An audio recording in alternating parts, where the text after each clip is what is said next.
India थी company के रूप में भारत आई थी, जो कि 1600 ईस्वी में आपके भारत आ चुकी थी। और उस 1600 से लेके 1700 के बीच में इन्होंने कई सारे काम किए, लेकिन इनके काम कह लें तो एक प्रकार से अस्थायी तौर पे थे, टेम्पररी बेस्ड थे। लेकिन जैसे जैसे समय बीतता गया तो पहली बार 1773 में, कब? 1773 में कंपनी के द्वारा एक एक्ट पारित किया गया, जब ये भारत में स्टैब्लिश हो गए, जब ये भारत में स्थायी रूप से इन्होंने कंपनियों को जड़ता प्रदान करी, मतलब एक स्टेबिलिटी मिल गई इनकी कंपनी को। इन्होंने एक एक्ट पास किया जिसे नाम दिया रेगुलेटिंग एक्ट। क्या नाम दिया? रेगुलेटिंग एक्ट नाम दिया। ठीक है, 1773 में एक एक्ट पास किया और इस एक्ट को रेगुलेटिंग एक्ट नाम दिया, और इसके द्वारा कई सारे प्रोविजंस इन्होंने क्या किए हैं? स्टैब्लिश किए हैं। इन्हीं को जानना जरूरी है कि आपके एग्जाम में हर एक एक्ट में कुछ न कुछ इंपॉर्टेंट चीजें हैं, जिनसे कि आपके एग्जाम में पूछेगा कि यह जो काम हुआ है ये किस एक्ट के थ्रू हुआ है, या फिर किस एक्ट में इस चीज को बताया गया या लाया गया। तो इस चीज को आप ध्यान से समझिएगा। तो जब सबसे पहली बार रेगुलेटिंग एक्ट 1773 आया, तो इसी एक्ट के थ्रू सबसे पहली बार जो कंपनी का शासन चलता था, जो एडमिनिस्ट्रेशन था कंपनी का, उसके लिए पहली बार एक लिखित मतलब रिटेन कॉन्स्टिट्यूशन प्रस्तुत किया गया, पेश किया गया। तो सबसे पहला पॉइंट कि रेगुलेटिंग एक्ट के द्वारा ही कंपनी के प्रशासन हेतु for the sake of administration of company their right is own constitution. लेकिन ध्यान रहे, वो संविधान भारत के ऊपर संचालन या नियंत्रण स्थापित करने के लिए नहीं था। वह जो उनका संविधान था कह लें, या फिर सिंपल कह लें, जो बुक नियमावली थी, वह संविधान उनके कंपनी को चलाने के लिए था प्रशासनिक रूप से। तो आपसे एग्जाम में प्रश्न पूछ सकता है कि कौन सा वह एक्ट है जिसके लिए सबसे पहली बार कंपनी के संचालन के लिए, शासन के लिए संविधान का निर्माण किया गया। तो वह एक्ट है एक्ट ऑफ रेगुलेटिंग एक्ट 1773। ठीक है, is that clear? Yes sir. ठीक है, ये तो हो गया रेगुलेटिंग एक्ट का पहला पॉइंट। ठीक है, दूसरा पॉइंट क्या है भाई? दूसरा पॉइंट ये है कि जब 1773 का पीरियड आप देखेंगे तो उस समय जियोग्राफिकली आपके जो इंडिया है कई सारे प्रेसिडेंसीज में बटा हुआ था, डिवाइडेड था, जैसे as like Bambai, Madras, Calcutta and many others. तो आपके कई सारे जो प्रेसिडेंसीज थे उसमें आपके कंपनी ने शासन की दृष्टिकोण से कि वो उनका जो एडमिनिस्ट्रेटिव विंग है वो अलग अलग क्षेत्रों में काम करेगा, जैसे एज लाइक इट इज। जैसे आप लोग बात कर लें कि वर्तमान में ब्लॉक्स होते हैं, तो कई सारे अलग अलग ब्लॉक होते हैं, वो क्या करते हैं उनके हिसाब से वहां पे एडमिनिस्ट्रेटिव कार्य किए जाते हैं। ठीक उसी प्रकार उस समय में 1773 का जो पीरियड है उसमें प्रेसिडेंशियल कॉलोनीज थी, प्रेसिडेंशियल एरियाज थे जो कि डिवाइडेड थे। मैंने नाम अभी बताया कि बंबई अलग प्रेसिडेंसी थी जहां पर अलग शासन होता था, मद्रास प्रेसिडेंसी अलग थी, कलकत्ता प्रेसिडेंसी अलग थी। लेकिन ध्यान रखिएगा प्रेसिडेंसी का जो एरिया होता है तो एज कंपेयर टू जो ब्लॉक एरिया से बहुत बड़ा होता है। इस चीज को ध्यान रखिए, बस मैंने एक एग्जाम्पल के रूप में ब्लॉक का उदाहरण दिया था, तो आपने समझा कि इस पीरियड में कई सारे प्रेसिडेंसीज थे। अब इस एक्ट के पहले अर्थात 1773 का जो एक्ट था, इसके पहले जो जितनी भी प्रेसिडेंसियां थी वह सामान्य तौर पर उनके अलग अलग एडमिनिस्ट्रेटिव कार्य होते थे, अर्थात इन पे अलग अलग रूप से संचालन किया जाता था, शासन का ये संचालन करते थे। लेकिन पहली बार ऐसा हुआ कि इस एक्ट के आने के बाद दो महत्वपूर्ण प्रेसिडेंसी जिसका नाम है बंबई प्रेसिडेंसी और मद्रास प्रेसिडेंसी, इन दोनों प्रेसिडेंसियों को एक में मिलाकर किसके अधीन कर दिया गया? यह अधीन कर दिया गया कलकत्ता प्रेसिडेंसी के अंदर। तो आपसे एग्जाम में क्या पूछा जाएगा प्रश्न कि वह कौन सा एक्ट है जिसके थ्रू बंबई प्रेसिडेंसी और मद्रास प्रेसिडेंसी को कलकत्ता प्रेसिडेंसी में मिला दिया गया है, फिर उसके अधीन कर दिया गया। तो वह कौन सा एक्ट है? वह एक्ट है एक्ट ऑफ 1773 रेगुलेटिंग एक्ट। इसमें किसी को कोई कंफ्यूजन, दिक्कत, समस्या, परेशानी? नहीं सर। ठीक ठीक, आगे बढ़ते हैं। देखिए, हम लोग जानते हैं कि अभी वर्तमान में हमारा जो सुप्रीम कोर्ट है, वो सुप्रीम कोर्ट आपका कहां पर स्थित है? नई दिल्ली में स्थित है। लेकिन ब्रिटिश काल में सुप्रीम कोर्ट आपकी नई दिल्ली में स्थित नहीं थी। यह कहां पर स्थित थी? कोई बताएगा? किसी को जानकारी है? कोलकाता। वेरी गुड, सही जवाब। 1773 के जब यह एक्ट आया, तो इसी एक्ट के थ्रू सबसे पहली बार एक सुप्रीम कोर्ट की स्थापना की गई। किसकी स्थापना की गई भाई? सुप्रीम कोर्ट की। और यह सुप्रीम कोर्ट स्थापित किया गया आपका कहां पर? कलकत्ता में। ध्यान रखिएगा, स्थान का नाम ध्यान रखिएगा, कहां पर स्थापित किया गया? कलकत्ता में स्थापित किया गया। कब स्थापित किया गया? यह स्थापित किया गया 1774 में। दो चीजें हैं, मैं बार बार कह रहा हूं, ध्यान में रखिएगा। ये एक्ट भले ही 1773 का हो, लेकिन ये जो सुप्रीम कोर्ट स्टैब्लिश किया गया, establishment of supreme court by this act is, कि कब किया गया? यह किया गया 1774 में। कहां पर किया गया? कलकत्ता में किया गया। ठीक, ये दो पॉइंट याद हो गए कि कब किया गया और कहां पर किया गया। तीसरा इंपॉर्टेंट चीज आपके एग्जाम में पूछता है कि जो एक्ट ऑफ रेगुलेटिंग के द्वारा सुप्रीम कोर्ट की स्थापना कलकत्ता में 1774 में हुई, तो इसके प्रथम chief justice, first chief justice CJI कौन थे? Sorry, chief justice of India या सीजेआई बोल लें, तो इस सुप्रीम कोर्ट के प्रथम मुख्य न्यायाधीश कौन थे? किसी का नाम पता है? Sir Elijah Impey. Sir Elijah Impey.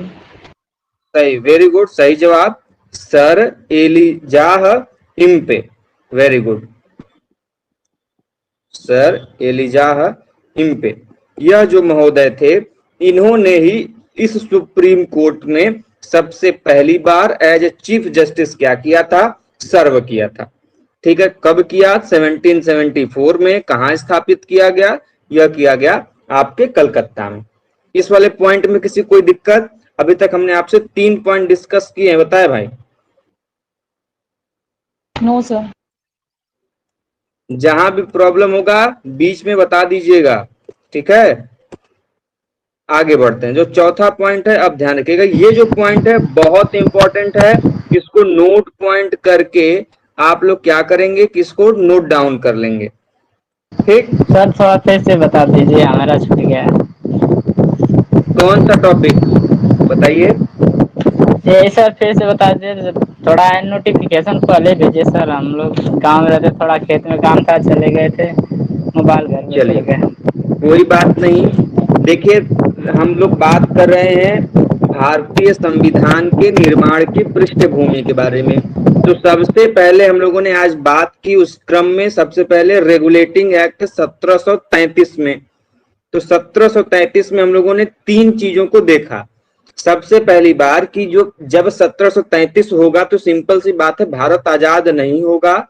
उस समय भारत पर ब्रिटिश इंडिया का, अर्थात कंपनी का शासन होगा। कंपनी के माध्यम से ही क्या कर रही थी, जो ब्रिटिशर्स थे उन्होंने क्या किया था, भारत पर अपना नियंत्रण स्थापित किया था। अब कंपनी को चलाना है भारत, ब्रिटिश गवर्नमेंट को, तो उसने कंपनी के शासन के लिए ही पहली बार इस एक्ट के थ्रू एक अपना संविधान लाया, और इसी संविधान से उन्होंने कंपनी को चलाया।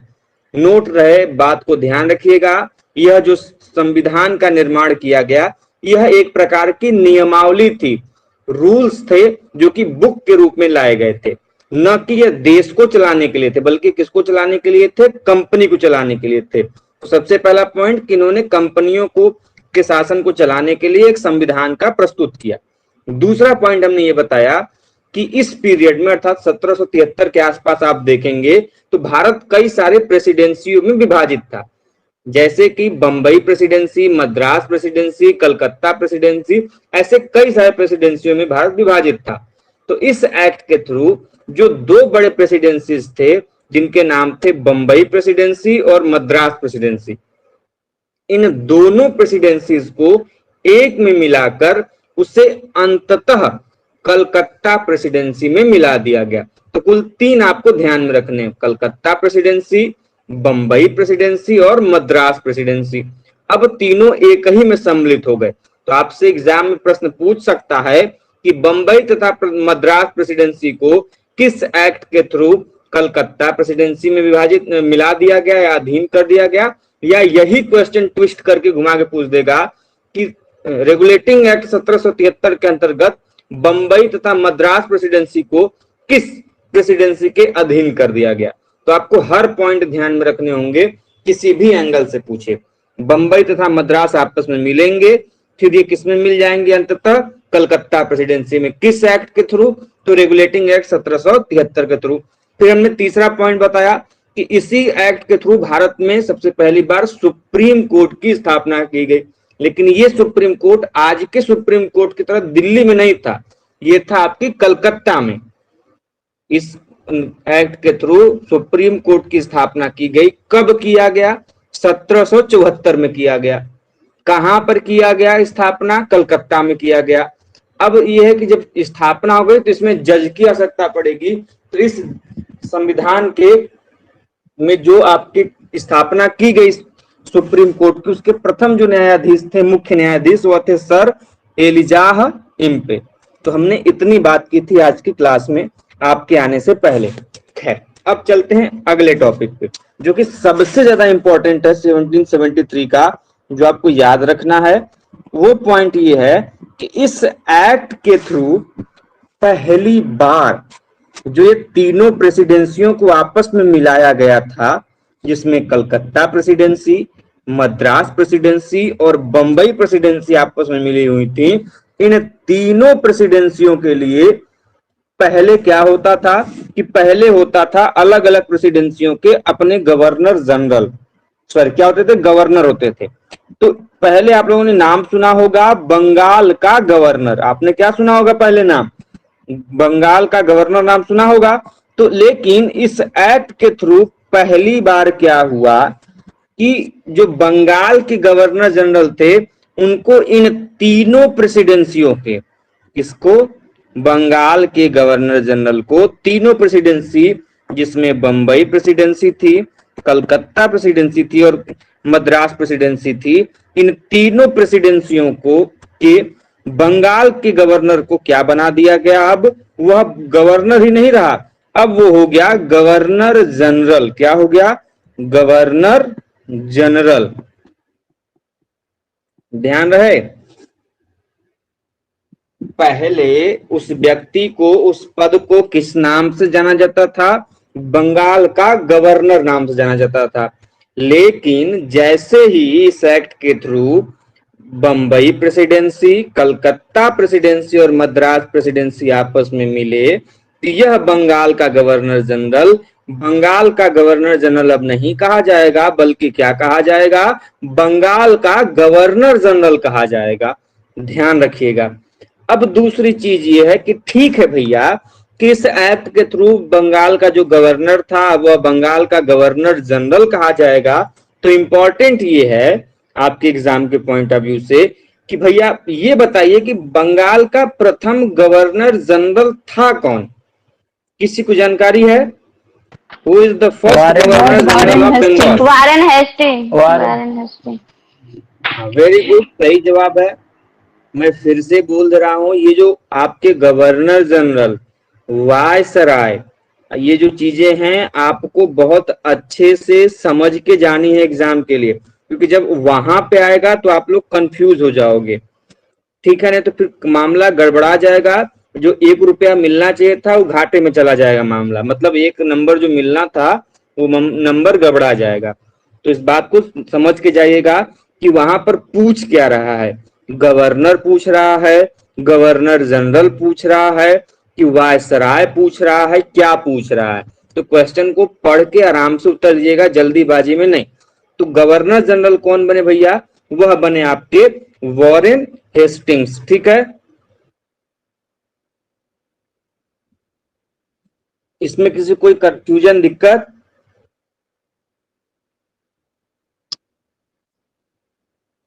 आगे बढ़े? Yes sir. Yes sir. जो भाई हमारे थोड़े से लेट आए थे उनको क्लियर हुआ? Yes sir. पक्का पक्का? यस। चलिए ठीक है, ये तो एक्ट हो गया 1773 का। इससे ज्यादा आपके एग्जाम में 1773 से क्वेश्चन नहीं आएगा, इस चीज को जान लीजिए। 4 पॉइंट हमने बताए हैं, चारों को बुलेट पॉइंट में लिख लीजिएगा। ज्यादा रामायण महाभारत कथा लिखने की आवश्यकता नहीं है, बुलेट्स पॉइंट्स में नोट्स बनाए जो आपके एग्जाम के पॉइंट ऑफ व्यू से बेहद खास है। ठीक, जब नाम आ ही गया तो बता दीजिए भैया, हमने महाभारत का सबसे पुराना नाम क्या मिलता है? बताइए,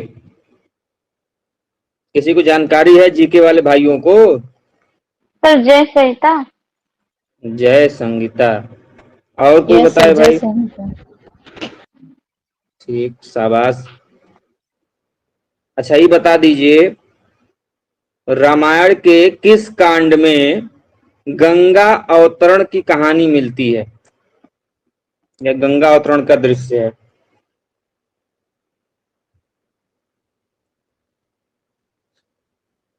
कितने कांड है रामायण में? लड़कियां अवश्य बताएंगी, लड़के शांत रहेंगे। 7 सर। 7। नाम बताइए। सर 2-3 का याद है, 7 का नहीं। अच्छा, किसको ज्यादा से ज्यादा याद है भाई, बताए कोई? आपके एग्जाम में प्रश्न ऐसे बनते हैं, आजकल के जो क्वेश्चन है थोड़े ट्विस्टेड हैं। एक बात और जान सर लीजिए, बालकांड, सर बालकांड, अयोध्या कांड, अरण्य कांड, बाल कांड के बाद सीधे किष्किंधा अयोध्या कांड, कांड सुंदर आएगा। कांड। अच्छा ठीक है, ठीक ठीक ठीक, सही है, सही, आगे बोलिए। बाल कांड, अयोध्या कांड और अरण्य किष्किंधा कांड, कांड। हाँ, किष्किंधा कांड, सुंदर कांड, लंका कांड, और एक और था वो उत्तराखंड। उत्तरकांड। उत्तरा नहीं भैया, हाँ, उत्तरकांड। यस हर सर, कांड का अपना उत्तराखंड। अपना मतलब है। इसमें एक शब्द आप लोगों ने अरण्य बोला है, अरण्य का मतलब?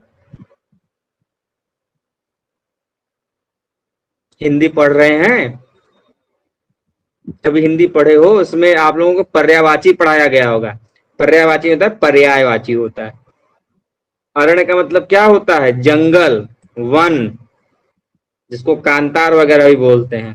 तो भगवान राम जब जंगल की तरफ वन गमन करेंगे तो उसी कांड को अरण्य कांड बोलते हैं। खैर, मेरे कहने का मतलब ये था आप लोगों से कि देखिए, जैसे जैसे गवर्नमेंट बदलती है, परीक्षा में जो बड़ी बड़ी परीक्षाएं होती हैं, संस्थाएं होती हैं, उनमें आपके क्वेश्चंस के प्रकार वैसे दिखेंगे। मजाक नहीं कर रहा हूँ, सीरियस में बता रहा हूँ। जैसे कि एग्जाम्पल के रूप में आप लोग लेंगे तो जब से आपकी ये एनडीए की गवर्नमेंट है, आप लोग बड़े जितने भी पेपर्स हैं, मेंस के पेपर उठा के देख लीजिए, आपको एंशियंट हिस्ट्री का पार्ट बहुत ज्यादा देखने को मिलेगा। रीजन क्या है कि इनकी जो गवर्नमेंट है, ये गवर्नमेंट राष्ट्रवादी, जो राष्ट्रवादिता का क्लेम करते हैं लोग, इसको मानते हैं, और ये सभी चीजें हमको एंशियंट टाइम में सबसे ज्यादा देखने को मिलती हैं। तो आपको जो मैक्सिमम क्वेश्चन आपको देखने को मिलेंगे वो एंशियंट इंडिया से मिलेंगे। अभी कांग्रेस की सरकार आ जाए, यूपीए की सरकार आ जाए, तो आपको देखेंगे कि आपको आपको जो मिडिवल पीरियड है या फिर मॉडर्न एरा है जिसमें राष्ट्रीय आंदोलन है, सबसे ज्यादा क्वेश्चन आपको वहां से देखने को मिलेंगे।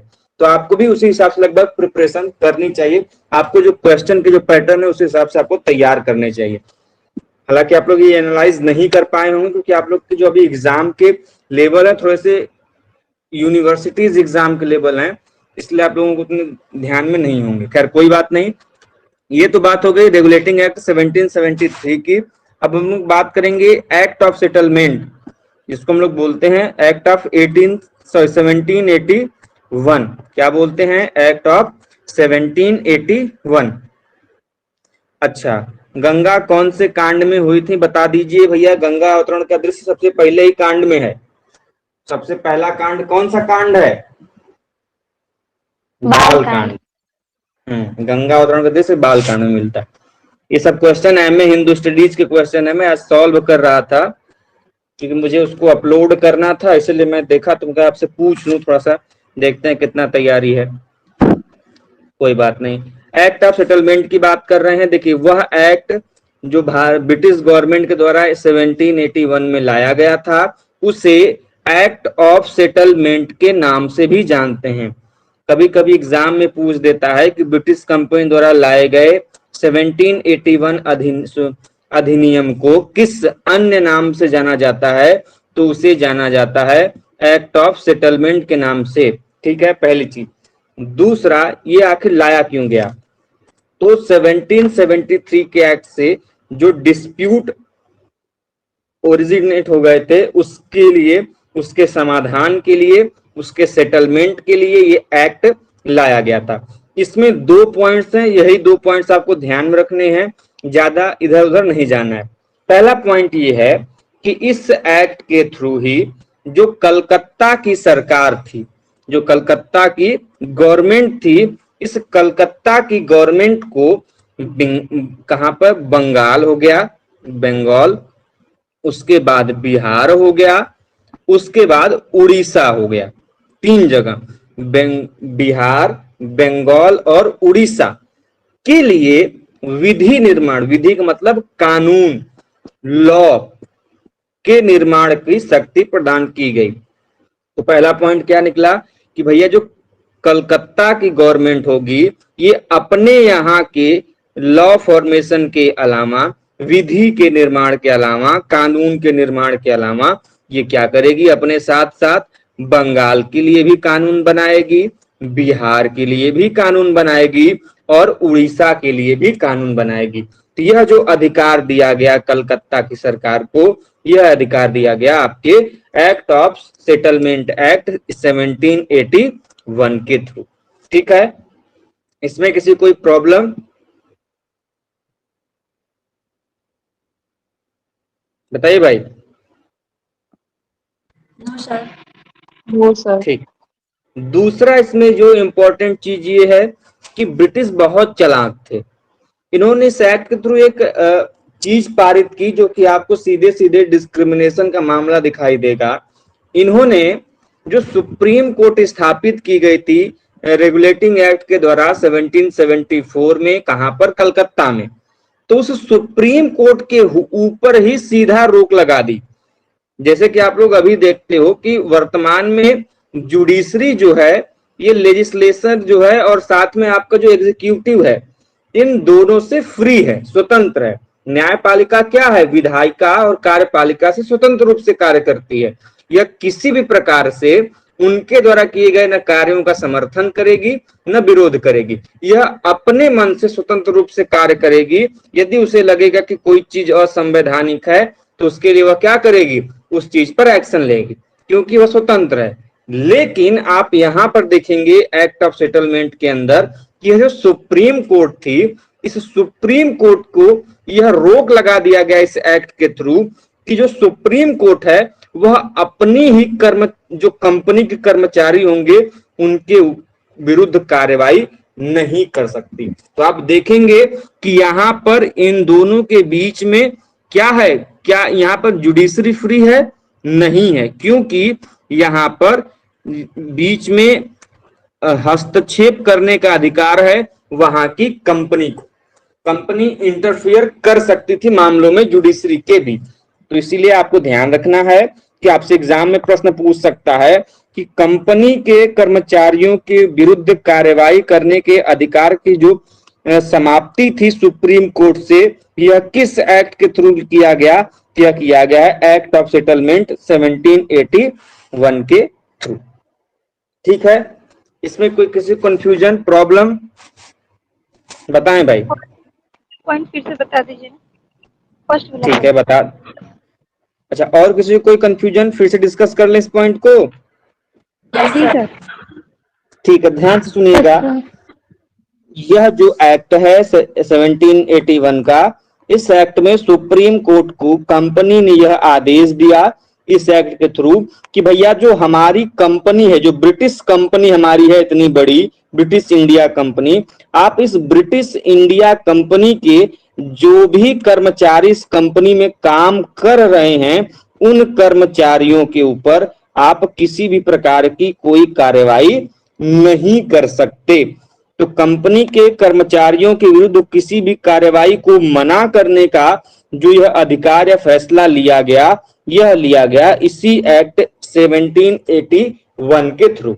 इससे आप क्या समझते हैं कि भैया एक्ट तो बना रही है कंपनी और जुडिशरी का पार्ट है आपका सुप्रीम कोर्ट, दोनों अलग अलग होने चाहिए। क्योंकि सुप्रीम कोर्ट जुडिशरी है तो इससे क्या होना चाहिए, इंडिपेंडेंट होना चाहिए, इसे फ्री होना चाहिए। लेकिन आप इस विधि के द्वारा देखोगे कि यहाँ पर जुडिशरी फ्री नहीं है, बल्कि यह डिपेंडेंट है किसके ऊपर, वहां की कंपनी के ऊपर। कंपनी जैसा कहेगी वैसा यहाँ के कोर्ट करेंगे। तो यहाँ पर जो जुडिशरी है वह फ्री नहीं है। अब किसी को कोई कंफ्यूजन? No sir. नहीं सर ब्रिटिश ने कोई एक्ट पारित किया था क्या इसमें? क्या ब्रिटिश संसद जो था इसमें एक पारित किया था क्या कोई? ब्रिटिश संसद के द्वारा ही तो कंपनी, देखिए ब्रिटिश संसद इंग्लैंड में काम कर रही थी, ठीक है। ब्रिटिश संसद के एज अ मेंबर के रूप में कह लें, प्रतिनिधित्व के रूप में कह लें, यहाँ पर काम कर रही थी ब्रिटिश इंडिया कंपनी। और ब्रिटिश इंडिया कंपनी कैसे काम करेगी उसके लिए समय समय पर ब्रिटिश पार्लियामेंट के द्वारा एक्ट पास किया जाता था वहां से। तो जो एक्ट हम लोग पढ़ रहे हैं, रेगुलेटिंग एक्ट पढ़ रहे हैं, एक्ट ऑफ सेटलमेंट पढ़ रहे हैं, आगे हम लोग पढ़ेंगे चार्टर एक्ट वगैरह पढ़ेंगे। ये सभी के सभी एक्ट किसके लिए थे, ये तो ब्रिटिश इंडिया कंपनी के लिए थे। तो ये एक्ट उसी के लिए थे। अब बताइए भाई, किसी कोई confusion? Sir sir amending act क्या? अमेंडिंग एक्ट का मतलब होता है कि जिसके द्वारा संविधान या फिर किस भी चीज के लिए अमेंड किया जा रहा है, वो चीजें लाई जा रही है उसमें संशोधन करने के लिए। अमेंड का मतलब होता है संशोधन करना, बदलाव करना, परिवर्तन करना। जी बताइए क्या पूछ रहे हैं? सर बंगाल, बिहार, उड़ीसा के लिए जो कानून बनाने का प्रावधान, मतलब कानून बनाया गया था, वो कौन बना था?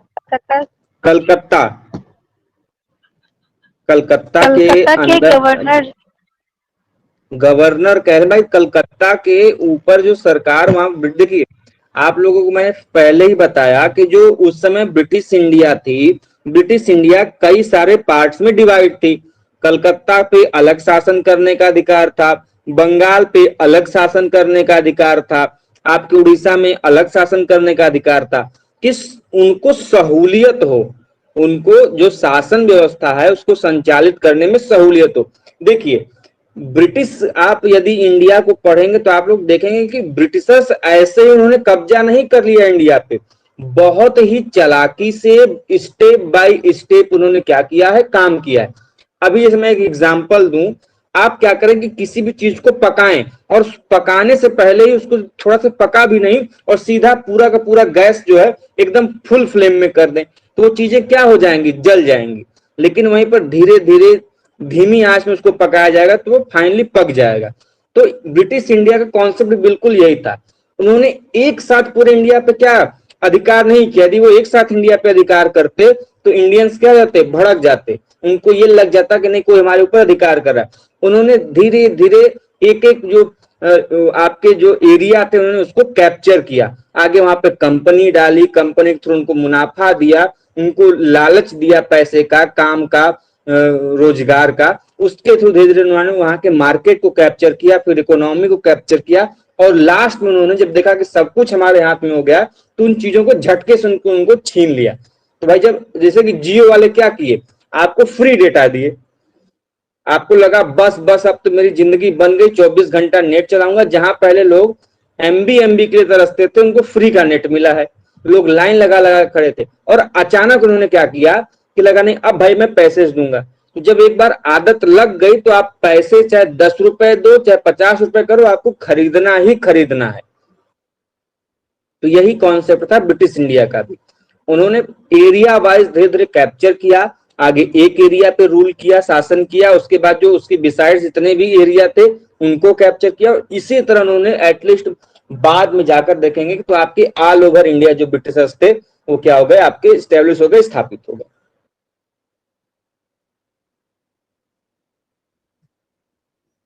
ठीक है,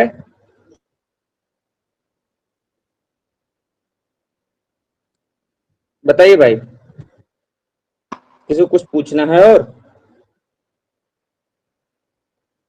हेलो, आगे बढ़े? जी सर। यस ठीक, अगला जो एक्ट है वो है आपका पिट्स इंडिया एक्ट 1784। इससे तो सबसे पहले यही पूछा जाएगा कि भारत में पिट्स इंडिया एक्ट कब आया, तो इसको आपको ईयर याद रखना होगा। जो पिट्स इंडिया एक्ट है यह आया था भारत में, या फिर इसे लागू किया गया या लाया गया, यह लाया गया आपके 1784 में। Pitt's India act, Pitt's India act कब आया है? यह आया है 1784 में, ईयर ध्यान रखिएगा। इस पिट्स इंडिया एक्ट में भी आपको दो चीजें ध्यान में रखनी है, 2 पॉइंट्स। वो क्या रखनी है भैया? कि कंपनी के शासन के लिए, कंपनी के शासन के लिए पहले सीधा कंपनी शासन करती थी, लेकिन वहां पर एक नए संस्था का कह लें, इंस्टीट्यूशन का कह लें, निर्माण किया गया, बॉडी का निर्माण किया गया, जिससे जाना जाता है हम लोग बोर्ड ऑफ कंट्रोल के नाम से। किस नाम से जानते हैं? बोर्ड ऑफ कंट्रोल के नाम से। तो आपके एग्जाम में क्वेश्चन सीधा सा पूछेगा कि किस एक्ट के थ्रू बोर्ड ऑफ कंट्रोल नामक निकाय का गठन किया गया? By which act the body board of control is established by the British government? तो इसका आंसर क्या होगा? It is established by the Pitt's India act 1784 में। ध्यान रखिएगा, मैं फिर से बोल रहा हूं, जो बोर्ड ऑफ कंट्रोल था यह उस संस्था का नाम था जिसके द्वारा कंपनी शासन कर रही थी उसमें। तो बोर्ड ऑफ कंट्रोल की स्थापना की गई किस एक्ट के थ्रू? यह किया गया पिट्स इंडिया एक्ट 1784 के। ठीक है, ये तो पहला पॉइंट हो गया। दूसरा पॉइंट क्या ध्यान रखना है भैया? कि जो आपकी गवर्नर जनरल होती थी, होते थे, गवर्नर जनरल अकेला काम नहीं करता था। गवर्नर जनरल के काम करने के लिए उसके पास उसकी काउंसिल होती थी, जिसको हम लोग उसकी परिषद के नाम से जानते हैं। गवर्नर जनरल की परिषद कहा जाता था। तो गवर्नर जनरल तो अकेले काम करेगा नहीं, उसके लिए उसके पास काउंसिल होगा, उसकी परिषद होगी। तो पहले क्या था कि गवर्नर जनरल के काउंसिल में, गवर्नर जनरल की परिषद में अभी तक कुल 4 मेंबर हुआ करते थे। कितने मेंबर हुआ करते थे? उनके नंबर क्या थे? 4। किसमें? काउंसिल मेंबर्स ऑफ किसके? आपके गवर्नर जनरल के। लेकिन इस एक्ट के थ्रू जिनकी संख्या 4 थी काउंसिल में, उनको घटाकर अब कितना कर दिया गया? 3 कर दिया गया।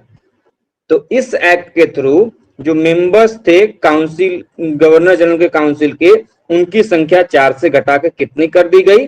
3 कर दी गई। तो आपने क्या जाना कि पिट्स इंडिया एक्ट के थ्रू गवर्नर जनरल के काउंसिल के, गवर्नर जनरल के परिषद में जो सदस्य थे पहले 4 थे, उनकी संख्या वर्तमान में बाद में घटा कितनी कर दी गई? 3 कर दी गई। तो आपके कई सारे प्रश्न बन सकते हैं। पहले सीधे ये बनेगा कि किस एक्ट के थ्रू गवर्नर जनरल में परिषद में सदस्यों की संख्या 4 से घटा के 3 कर दी गई? तो भैया पिट्स इंडिया एक्ट 1784 के थ्रू।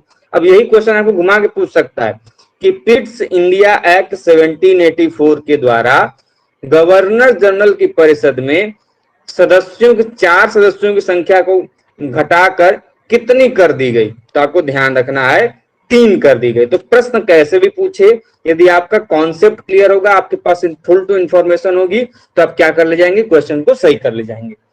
इसमें किसी कोई कंफ्यूजन, दिक्कत, परेशानी? No sir. ठीक है, आगे हम लोग जो पढ़ेंगे ये तो हो गया पिट्स इंडिया एक्ट के बारे में। आज थोड़ा सा एक आध 2 पॉइंट या फिर थोड़ा सा जान लेते हैं। कल से हम लोग पढ़ेंगे चार्टर एक्ट 1813 के बारे में। कई सारे चार्टर एक्ट हुए हैं, लेकिन आपको जो चार्टर एक्ट ध्यान रखना है वो 3 चार्टर एक्ट ध्यान में रखने। एक ध्यान रखना है चार्टर एक्ट 1813, मतलब चार्टर एक्ट 1813 वाला। एक ध्यान रखना है चार्टर एक्ट 1833, जो कि सबसे ज्यादा इंपॉर्टेंट है। और एक ध्यान रखना है चार्टर एक्ट 1853। तो चार्टर एक्ट में कुल 3 चार्टर एक्ट आपको ध्यान में रखने, 1813 का चार्टर एक्ट अधिनियम, 1833 का चार्टर अधिनियम और 1853 का चार्टर अधिनियम, क्योंकि इन्हीं तीनों से आपके चार्टर एक्ट से संबंधित सभी चीजें आपकी इंक्लूड हो जाएंगी। ठीक है, तो आपसे ही कुछ प्रश्न पूछ लेते हैं, यदि किसी को जानकारी हो तो हमको सबसे पहले ये बता दीजिए कि किस चार्टर एक्ट अधिनियम के थ्रू या फिर किस चार्टर अधिनियम के द्वारा जो कंपनी का अधिकार पत्र था, पहले आपको ये बता दूं कि भारत में कंपनी क्या करेगी, व्यापार करेगी, इसका निर्णय ब्रिटिश पार्लियामेंट करती थी कि कितने सालों तक करेगी, भारत के किस क्षेत्र में करेगी, इन संबंधित सभी चीजों के बारे में जो निर्णय का अधिकार था यह था आपके ब्रिटिश पार्लियामेंट के पास, कि इतनी निश्चित अवधि के लिए 10 साल करेगी कि 20 साल करेगी कि 30 साल करेगी, इसके अधिकार आपके ब्रिटिश पार्लियामेंट के पास था। तो क्वेश्चन मेरा ये है कि कंपनी का जो अधिकार पत्र था कि आप इतने साल शासन करेंगे, तो इस कंपनी के अधिकार पत्र को 20 सालों के लिए, 20 वर्षों के लिए किस एक्ट के थ्रू बढ़ा दिया गया। मतलब पहले तो शासन कर रही थी, लेकिन आगे फर्दर नेक्स्ट 20 ईयर वो शासन करेगी, एडमिनिस्ट्रेशन में भाग लेगी, वह किस एक्ट के थ्रू बढ़ाया गया, किसी को जानकारी है? सर 1813। 1813। और कोई?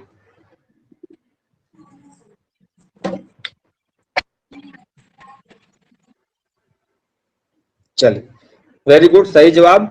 चार्टर एक्ट अधिनियम आपका जो 1813 है, 1813 है, उसके द्वारा क्या कर दिया गया, कंपनी के अधिकार पत्र को 20 साल के लिए, 20 वर्षों के लिए बढ़ा दिया गया।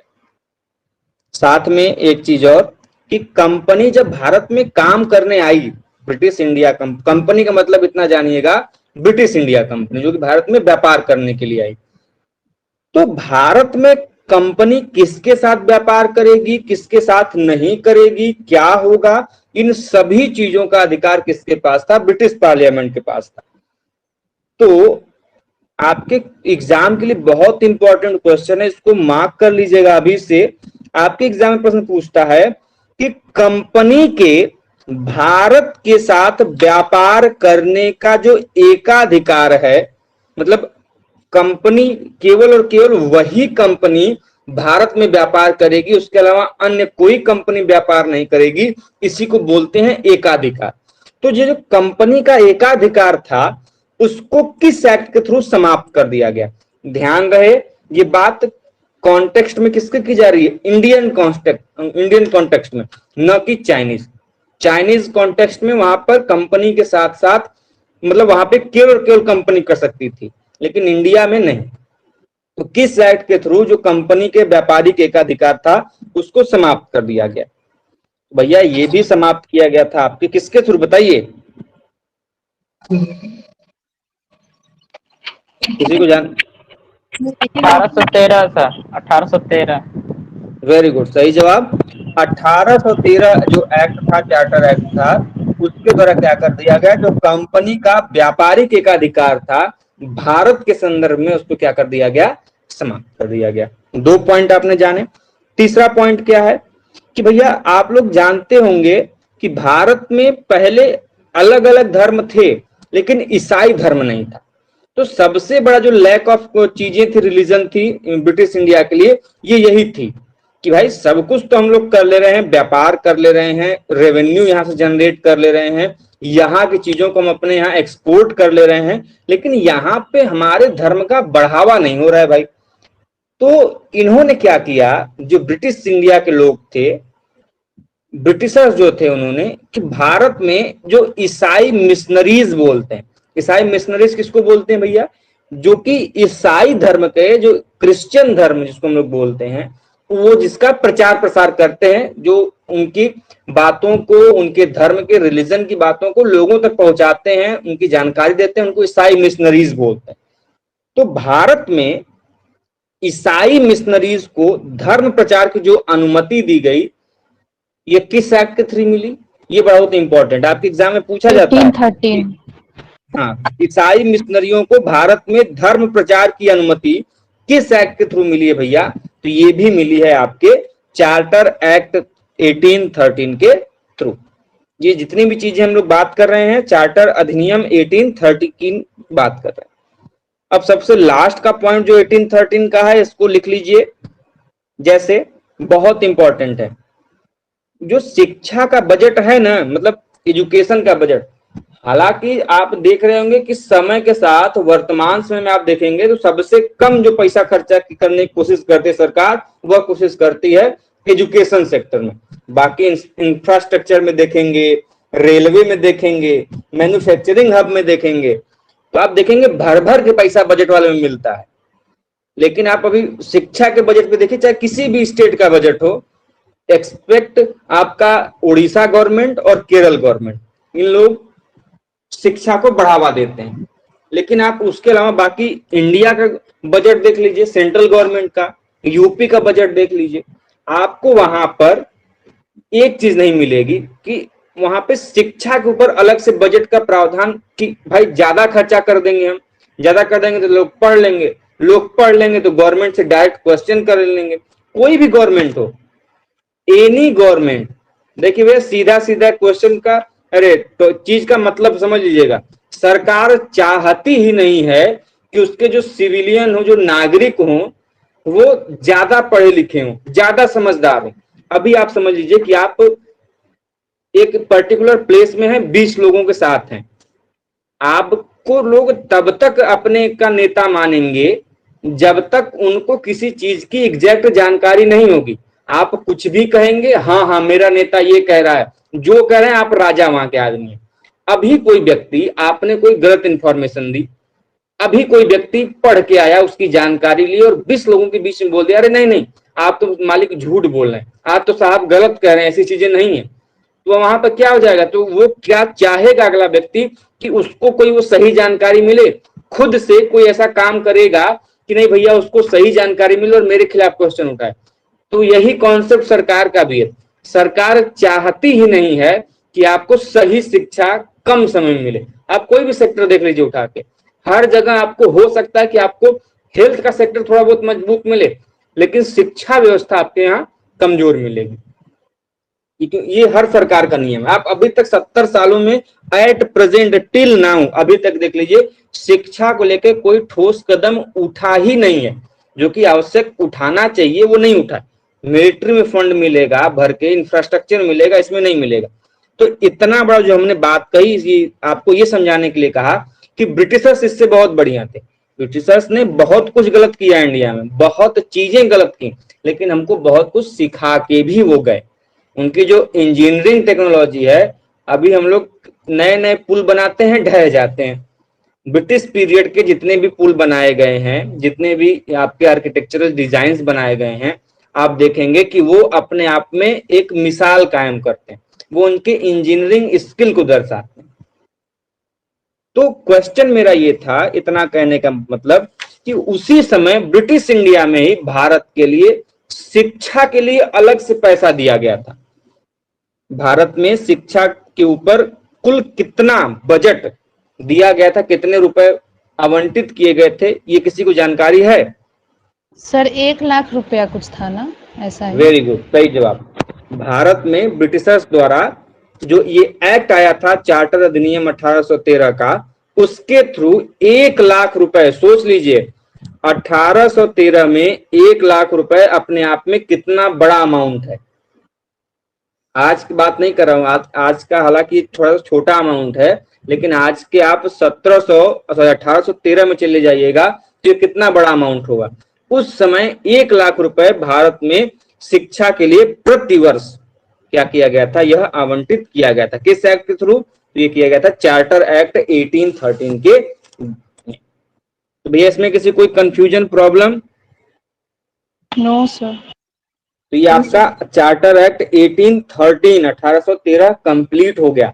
जो कल की क्लास से अब हम बात करेंगे चार्टर एक्ट 1833 की करेंगे, तो आप लोग पढ़ के आइएगा, ठीक है? सर मेरे Yes, कुछ sir. क्वेश्चन है। जी बोलिए।